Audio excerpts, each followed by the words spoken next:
Assalamualaikum warahmatullahi wabarakatuh. Selamat pagi, siang, sore, atau malam. Di sini saya akan membacakan materi dari Knowledge Management.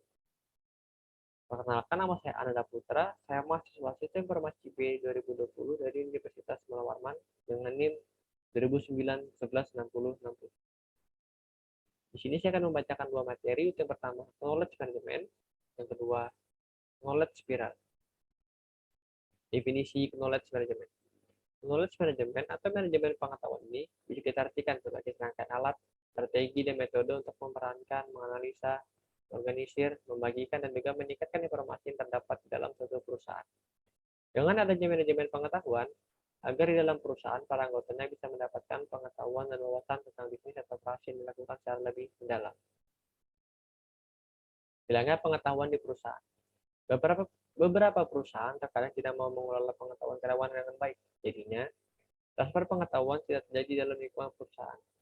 Jadi ibaratnya kayak sebuah perusahaan ini tidak mau melakukan camp pelatihan atau webinar kepada para karyawannya, sehingga para karyawannya tidak mendapatkan pengetahuan baru. Jadi mereka hanya fokus pada pengetahuan yang mereka miliki atau pengetahuan yang mereka kuasai.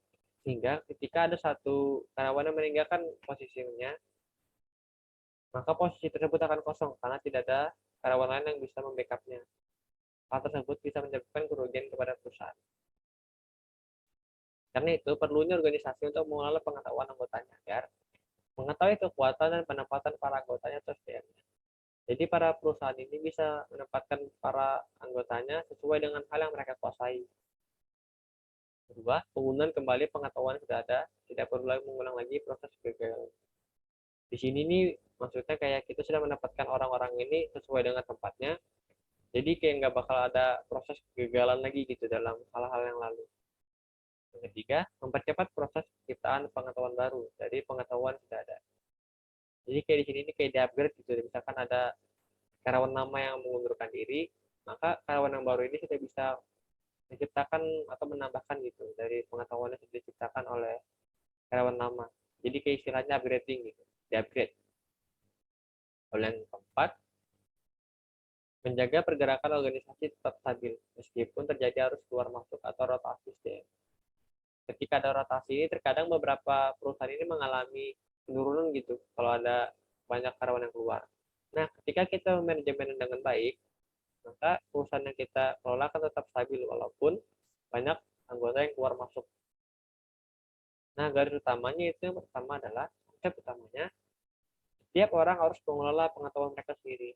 Jadi kita sebagai karyawan ataupun sebagai anggota ini secara tidak langsung juga harus tetap menguasai hal tersebut tanpa ada paksaan dari perusahaan karena hal tersebut juga membantu kita untuk menambah pengetahuan kita. Kita masuk pembahasan kedua yaitu knowledge spiral.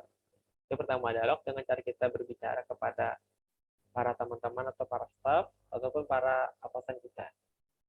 Betul, linking spesies knowledge itu dengan cara kita bertanya kepada orang yang lebih paham, misalkan seperti saya sebagai mahasiswa bertanya kepada dosen saja yang lebih memahami matkul tersebut. Learning by doing itu misalkan saya melakukan sesuatu dan mempelajarinya atau memahaminya dengan cara saya melakukannya. Itu field building itu dengan cara saya memperkokoh pengetahuan yang saya dalami atau biarnya kayak mencari literasi tentang hal yang saya lakukan gitu. Lalu kita bahas lagi pembahasan berikutnya, apa itu knowledge spiral. Seichi atau knowledge spiral adalah formula yang dibuat oleh Ikujiro Nonaka. Seichi merupakan singkatan dari sosialisasi, eksternalisasi, dominasi, dan internalisasi. Konsepnya, dalam siklus perjalanan hidup, pengetahuan mengalami proses yang bila digambarkan berbentuk dengan spiral. Proses itu disebut dengan seichi. Kita masuk pembahasan tentang tacit versus explicit. Tacit merupakan pengetahuan yang berbentuk know-how, pengalaman, skill, pemahaman, maupun rules of thumb. Lalu tentang eksplisit adalah pengetahuan yang tertulis, terarsip, tersebar, cetak maupun elektronik, dan bisa sebagai bahan pelajaran untuk orang lain. Kalau untuk tacit ini kayak kita masuk tadi learning by doing tadi. Hal yang kita pelajari dari hal yang kita lakukan. Kalau eksplisit adalah hal yang kita dapatkan dari hal yang kita baca, seperti membaca jurnal, modul, ataupun kayak skripsi dari senior kita ketika kita mencari informasi baru ataupun pengetahuan baru. Sekian dari saya, kurang lebihnya saya mohon maaf jika ada kekurangan dalam penyampaian atau kesalahan yang saya sengaja maupun tidak sengaja. Kurang lebihnya saya mohon maaf. Saya undur diri. Wassalamualaikum warahmatullahi wabarakatuh.